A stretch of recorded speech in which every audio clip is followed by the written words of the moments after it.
നമസ്കാരം. Smart core P S സിയുടെ മറ്റൊരു വീഡിയോയിലേക്ക് സ്വാഗതം. പി എസ് സി പരീക്ഷകളിൽ ചോദിച്ചിട്ടുള്ള ചോദ്യങ്ങൾ ഉൾപ്പെടുത്തിക്കൊണ്ടുള്ള വീഡിയോ ആണ്. നമുക്ക് ചോദ്യത്തിലേക്ക് പോകാം.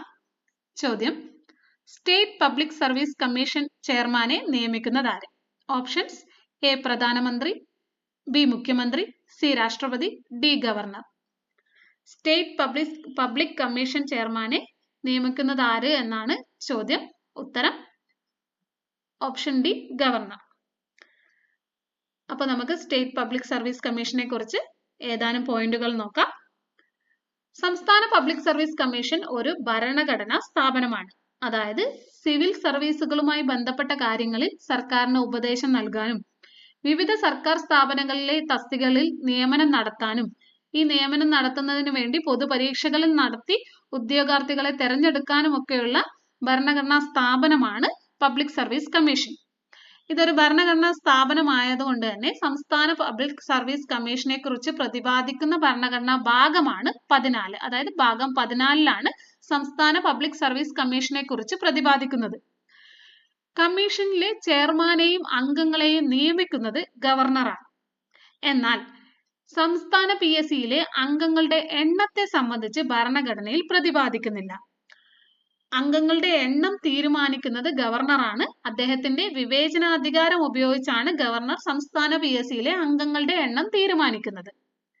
നിലവിലെ കേരള സംസ്ഥാന പി എസ് സിയിലെ ചെയർമാനും സെക്രട്ടറിയും ഉൾപ്പെടെയുള്ള അംഗങ്ങളുടെ എണ്ണം എന്ന് പറയുന്നത് 21. ഈ കമ്മീഷനിലെ പകുതി അംഗങ്ങളും ഇന്ത്യൻ സർക്കാരിന്, അതായത് കേന്ദ്ര സർക്കാരിന് കീഴിലോ ഒരു സംസ്ഥാന സർക്കാരിന് കീഴിലോ കുറഞ്ഞത് 10 വർഷമെങ്കിലും പദവി വഹിച്ചിട്ടുള്ള വ്യക്തികളായിരിക്കണം. ചെയർമാൻ ഉൾപ്പെടെയുള്ള അംഗങ്ങളുടെ കാലാവധി എന്ന് പറയുന്നത് 6 വർഷം അല്ലെങ്കിൽ 62 വയസ്സാണ്. ആദ്യം 60 വയസ്സായിരുന്നു. 1976 41 ഭരണഘടനാ ഭേദഗതി പ്രകാരമാണ് 60 വയസ്സ് എന്നുള്ളത് 62 വയസ്സാക്കി മാറ്റിയത്. ഈ അംഗങ്ങളുടെ കാലാവധി കഴിഞ്ഞു കഴിഞ്ഞാൽ ഇവർക്ക് മറ്റു ഉദ്യോഗങ്ങളിൽ നിയമിക്കാൻ പാടുള്ളതല്ല.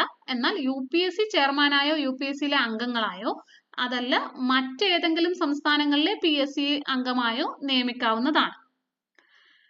പി എസ് സി ചെയർമാനും അംഗങ്ങളും രാജിക്കത്ത് നൽകേണ്ടത് ഗവർണറാണ്. ഇവരെ നിയമിക്കുന്നതും ഗവർണറാണ്. ഇവർ രാജിക്കത്ത് നൽകേണ്ടതും ഗവർണർക്കാണ്. എന്നാൽ പി എസ് സി ചെയർമാനെയും അംഗങ്ങളെയും പുറത്താക്കാനുള്ള അധികാരം നിക്ഷിപ്തമായിരിക്കുന്നത് പ്രസിഡന്റിലാണ്. അതായത് ഇവരെ നിയമിക്കുന്നതും ഇവർ രാജിക്കത്ത് നൽകുന്നതും ഗവർണർക്കാണ്. എന്നാൽ ഇവരെ നീക്കം ചെയ്യാൻ, അതായത് പുറത്താക്കുന്നതിനുള്ള അധികാരം പ്രസിഡന്റിനാണ് ഉള്ളത്. സംസ്ഥാന പബ്ലിക് സർവീസ് കമ്മീഷൻ വർഷം തോറും റിപ്പോർട്ട് സമർപ്പിക്കേണ്ടത് ഗവർണർക്കാണ്. ഗവർണർ ഈ റിപ്പോർട്ട് നിയമസഭയ്ക്ക് സമർപ്പിക്കുന്നു.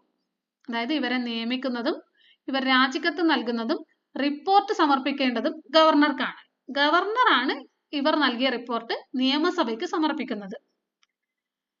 കേരള പി എസ് സി രൂപം കൊണ്ടത് 1956 നവംബർ 1-നാണ്. കേരള പി എസ് സിയുടെ ആദ്യ ചെയർമാൻ എന്ന് പറയുന്നത് V K വേലായുധനാണ്.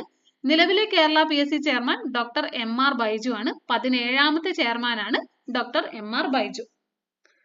Kerala P S സിക്ക് മുന്നേ തിരുവിതാംകൂർ പി എസ് സി ഉണ്ടായിരുന്നു. 1936 ജൂൺ 14 രൂപീകൃതമായ തിരുവിതാംകൂർ പി എസ് സിയുടെ ആദ്യ ചെയർമാൻ എന്ന് പറയുന്നത് JD നോക്സ് ആയിരുന്നു. നമുക്ക് അടുത്ത ചോദ്യത്തിലേക്ക് പോകാം. എന്താണ് ക്യൂണികൾച്ചർ? ഓപ്ഷൻസ്: എ കൂൺ വളർത്തൽ, ബി മുയൽ വളർത്തൽ, സി പക്ഷി വളർത്തൽ, ഡി കാട വളർത്തൽ. ഉത്തരം ഓപ്ഷൻ ബി, മുയൽ വളർത്തൽ. അപ്പൊ നമുക്ക് ശാസ്ത്രീയമായ കൃഷി രീതികളെ കുറിച്ച് നോക്കാം. നമുക്കറിയാം കാർഷിക രംഗത്ത് ശാസ്ത്രീയമായുള്ള കൃഷി രീതികളെ പലതരം പേരുകളിൽ അറിയപ്പെടുന്നുണ്ട്. ഓരോന്നും നോക്കാം. പട്ടുനൂൽ പുഴു വളർത്തലിനെ സെറികൾച്ചർ എന്നറിയപ്പെടുന്നു. പുഷ്പകൃഷി ഫ്ലോറികൾച്ചർ എന്നറിയപ്പെടുന്നു. തേനീച്ച വളർത്തൽ എപ്പികൾച്ചർ എന്നറിയപ്പെടുന്നു. ഓൾറെഡി നമ്മൾ പറഞ്ഞു മുയൽ വളർത്തൽ ക്യൂണികൾച്ചർ, എന്നാൽ കൂൺ കൃഷി മഷ്റൂം കൾച്ചർ. കോഴിക്കൃഷിക്ക് പൗൾട്രി ഫാമിംഗ് എന്ന് പറയുന്നു. കന്നുകാലി വളർത്തലാണെങ്കിൽ ലൈഫ് സ്റ്റോക്ക് ഫാമിംഗ് എന്ന് പറയുന്നു. മത്സ്യകൃഷിക്ക് പിസികൾച്ചർ എന്നും പറയുന്നു.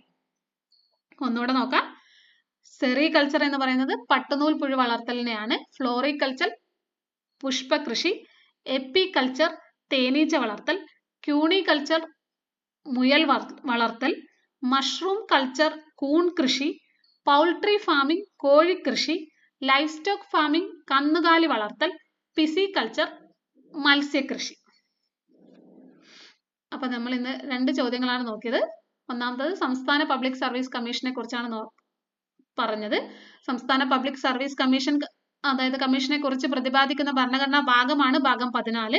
കമ്മീഷനിലെ അംഗങ്ങളെയും ചെയർമാനെയും നിയമിക്കുന്നതും രാജിക്കത്ത് നൽകുന്നതും റിപ്പോർട്ട് സമർപ്പിക്കുന്നതും ഗവർണർക്ക്.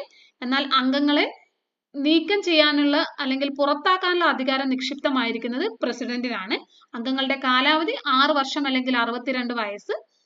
PSC ഈ കമ്മീഷനിലെ പകുതി അംഗങ്ങളും കേന്ദ്ര സർക്കാരിന് കീഴിലോ ഒരു സംസ്ഥാന സർക്കാരിന് കീഴിലോ കുറഞ്ഞത് 10 വർഷമെങ്കിലും പദവി വഹിച്ചിട്ടുള്ള വ്യക്തികളായിരിക്കണം.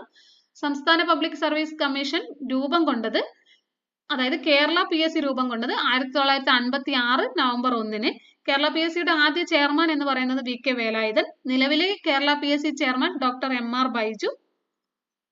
അടുത്തത് നമ്മൾ ശാസ്ത്രീയമായ കൃഷി രീതികളാണ് നമ്മൾ പരിചയപ്പെട്ടത്. പട്ടുനൂൽപ്പുഴു വളർത്തൽ സെറികൾച്ചർ, പുഷ്പകൃഷിയെ ഫ്ലോറികൾച്ചർ എന്ന് പറയും, തേനീച്ച വളർത്തൽ എപ്പികൾച്ചർ, മുയൽ വളർത്തലാണ് ക്യൂണികൾച്ചർ, കൂൺ കൃഷി മഷ്റൂം കൾച്ചർ, കോഴിക്കൃഷി പൗൾട്രി ഫാമിംഗ്, കന്നുകാലി വളർത്തൽ ലൈഫ് സ്റ്റോക്ക് ഫാമിംഗ്, മത്സ്യകൃഷി പിസികൾച്ചർ. ഇതുകൂടാതെ മുന്തിരി കൃഷിയുണ്ട്, വിറ്റികൾച്ചർ എന്നറിയപ്പെടും, മണ്ണിര വളർത്തലുണ്ട്, വെർമികൾച്ചർ എന്നറിയപ്പെടും. ഇതേപോലെ ഏതാനും കൃഷി രീതികൾ കൂടെയുണ്ട്. അപ്പോൾ ഇന്നത്തെ വീഡിയോ ഇത്രയാണ് പറയുന്നത്. Thank you.